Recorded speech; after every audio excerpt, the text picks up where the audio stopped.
I spent the last week in Nashville, Tennessee, with my team that works with me and for me at work.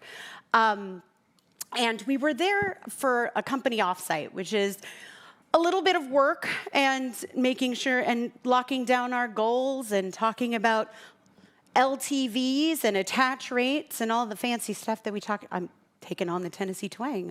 It's going to be the country service. Yeehaw.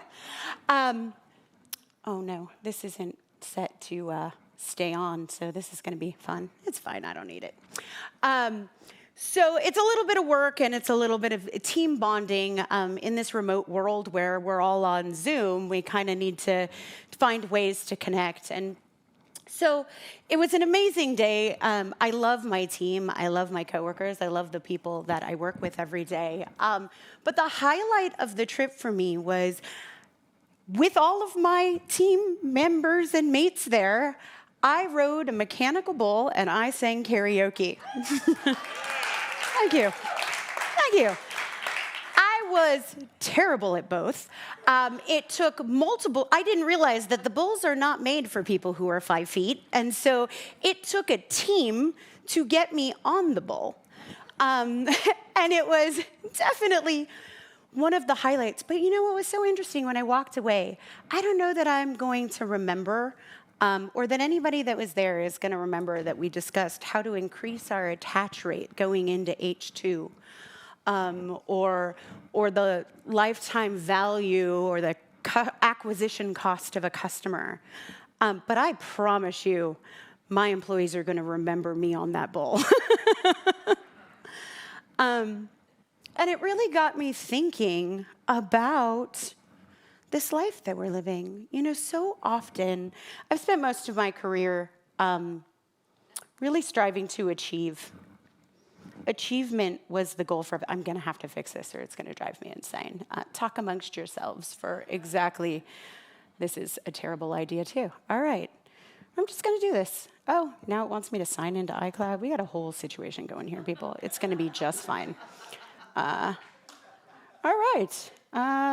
Somehow she also said it so that it's not working. Whatevs. Okay.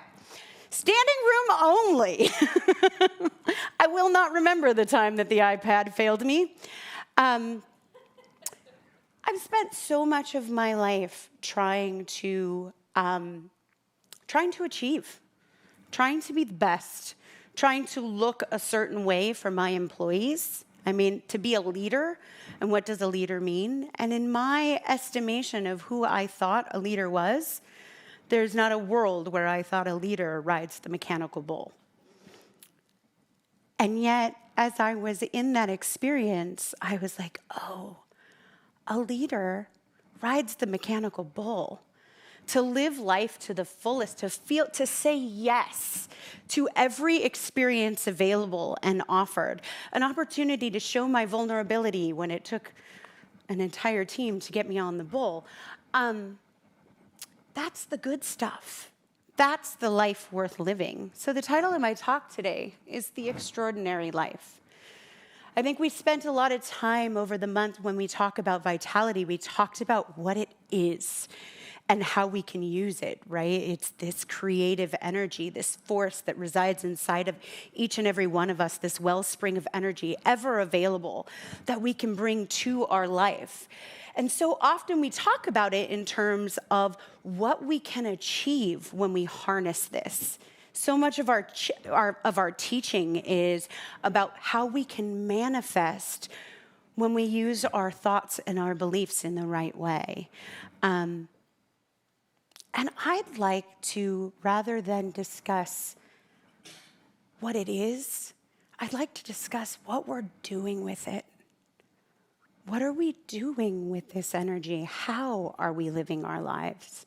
Because that's, for me, what I'm coming to realize. I've spent so much of my life that when I, needing to be exceptional. The problem is that I was measuring being exceptional in comparison to everybody else. I was only exceptional if I was, where's Craig Lincoln, an Olympic diver. And You were exceptional as the bronze by somebody other, but how many times does somebody ask you, well, how did it feel to not win the gold? You were a bronze medalist diver in the Olympics. That's exceptional. That's extraordinary.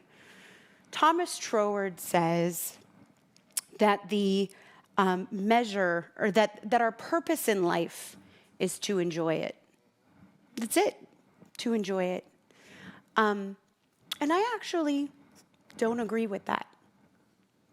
I think the purpose of our life is to experience it. And if we're awake enough to allow it to evolve us and to grow us and allow us to become even greater versions of ourselves in this experience of life by tapping into the truth of who we are and knowing who we are. Because life isn't always joy. We experience grief, we experience sadness, we experience fear, we experience loss, we experience fun, we experience falling off a bull, we experience joy. We experience all of it. We experience love. And allowing that to transform us, allowing that to inspire us, allowing that to inform our lives, that's the good stuff. It's not that grief is bad and love is good. They're the same thing. We grieve because we love. And the sweetness of life is in knowing that and allowing it, leaning in. So often, when in the song he says, I don't want to be the one too cool to laugh and too scared to cry. Often in this pursuit of the extraordinary life, of looking for the thing that is going to be the benchmark or the pinnacle of my creation and the thing that I was here to do, we hold back our truest selves. And rising the corporate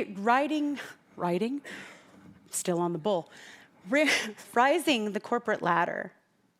How often did I not just express my truest self, the quirky self that says, yep, I'm going to get on the bull, I'm going to sing karaoke, I'm going to have fun, I'm going to do a bar crawl scavenger hunt with people that I care about and have a good time. You know, when I first became a minister, there was the joke that, you know, off stage, I'm irreverent and sarcastic and dry and funny, and then I would get up here, and Dr. James was like, "Who's the church lady?" I was suddenly like, you know, this in my Sunday best, dawning on what I thought a minister was supposed to be, and I found that I was able to be most impactful in some way when I just stood up here rawly and truly and authentically me. And that's what's ours to do. That's the extraordinary life. My son recently culminated 8th grade. Sorry, I'm going to talk about you, but I promise it's in a very flattering light. And at the graduation ceremony, he got the President's Award for Academic Excellence. But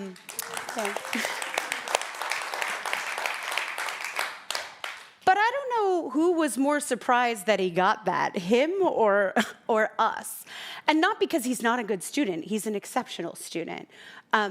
But in our house, we've never really cared, grades don't matter. I just don't find grades to be all that important.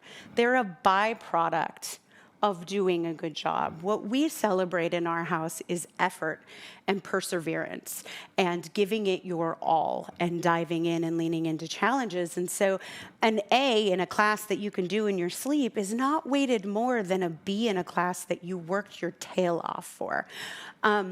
And my son would often find the loophole because he'd come to me and be like, Mom, you say grades don't matter, but you seem real concerned with the fact that my grade is slipping in this class. And I'm like, well, it's not the grade.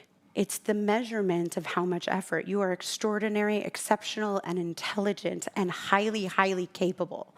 And when you give your all, the A's are assured. They're just guaranteed. It's just a byproduct of giving your all. And so totally not focused on grades and totally focused on effort, suddenly we found ourselves at this graduation ceremony where the kid was getting the presidential award for his academic excellence. And I can't, sorry, I love you so much. I get a little choked up. So proud of you. I can't think of a better image for me in my life. It's not about the achieving. The achieving is a byproduct of living this vitality that is who I am, that is ever available to me. I had this moment. I've been sort of, the age-old question, what do I want to be when I grow up? Do I want to be a minister? Do I want to be a comedian? Do I want to be the chief of, the COO of a startup? Like, who do I want to be? And I was getting very exhausted because I didn't know what it was. I know that this thing is flowing through me and wants to come out, wants to come alive, and I don't know which direction I'm supposed to be expressing it in. And I know that I want to be extraordinary and I want to do big things. You very rarely hear of an actor being like, you know what? I just want to not get parts. I just want to I love auditioning. I want to audition and get turned down for every role that I go out for, right? They want to be on Broadway. They want to be on a movie. They want to be a star.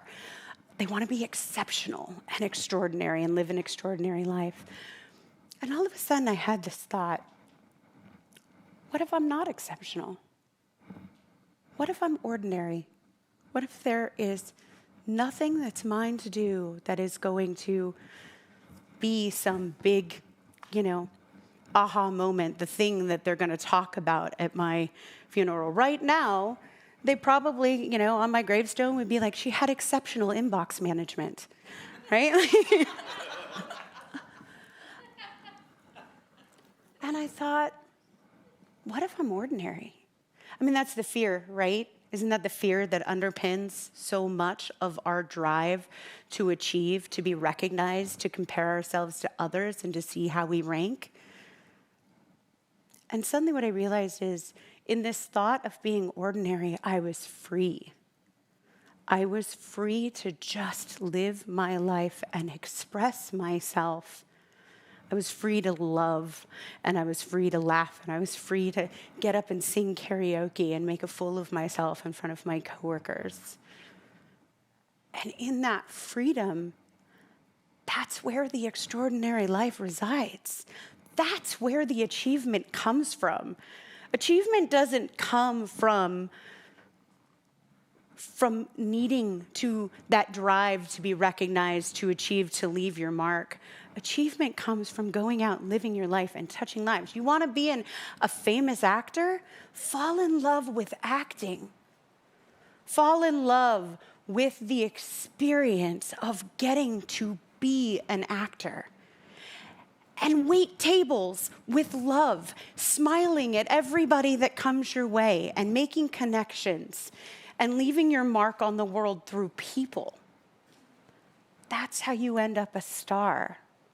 You want to be an Olympic diver? Fall in love with diving.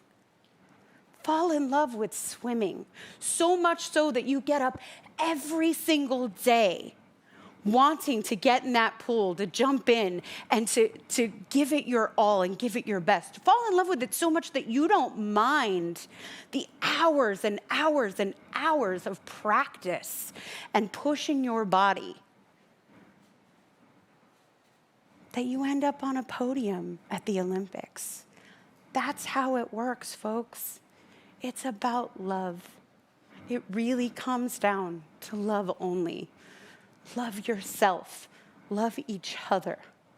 Love what you do. Love the experiences. That's how you create a masterpiece. That's how you put on an art show, Christy Botkin-Reeves, through the love of painting and the love of sharing your gift with the world. And so, from that place, maybe we've peaked. Maybe I often think the greatest thing I ever did in this life was bring my son and daughter into this world to get to be the channel and the vessel for what they came from where they came. And I'm not done yet. I don't actually believe that I've peaked or that I'm done. I'm just willing to let go of this need to produce something to define my worth. The extraordinary life is a byproduct of living with love and purpose and authenticity, a willingness to make a fool out of yourself and to not care, a willingness to show your vulnerability and allow what wants to come through to come through. This vital energy that felt pent up and felt like I didn't know where to put it was because I was stifling it by trying to be what I thought I needed to be in order to achieve the things I thought I needed to achieve in order to be the success that I thought that I was supposed to be. But when I put it down and I said, maybe ordinary's okay. Maybe it's okay if I've peaked. Suddenly, I'm more creative than I've ever been. Suddenly, I'm creating things. I'm creating masterpieces. I'm creating relationships. I'm cultivating me. And in the process, there's no limit to what we can do. I am unlimited when I am willing to stop limiting myself through expectation and comparison. And that's what's ours to do with this vital energy. You have it. It's in you. As Genevieve so eloquently said, it's in all of us, no matter what. That God energy, this infinite source of energy and vitality lives and resides in us. So what are you going to do with it? I invite you to use it, being in love, giving your gift to the world, sharing it with others, making true connections. And from that place, the things that you will achieve, the things that you will create, the things that you will be known for are completely and totally unlimited, undefinable, and beyond your wildest dreams. Namaste.